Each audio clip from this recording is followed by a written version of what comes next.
Sa ibang balita, 3 gate na ng Magat Dam ang binuksan kasunod ng pagdami ng pasok ng tubig sa Magat Dam Reservoir sa Isabela. Nakataas ang signal number 3 sa Isabela dahil sa bagyong Lando.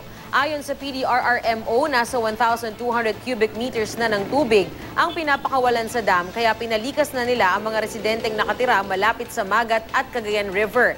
Inaasahan kasing magbabaha sa mga lugar na ito sa dami ng tubig mula sa dam.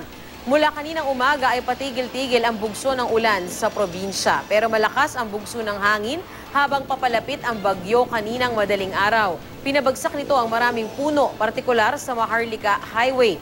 Nagsagawa na ng clearing operations sa Santiago City para matanggal ang mga dambuhalang puno na nabuwal at maging sa mga punong natumba sa bahagi ng Etsague. Panawagan ng mga otoridad sa mga lumikas, huwag agad bumalik sa kanilang tahanan hanggat hindi pa sila nagbibigay ng all-clear signal.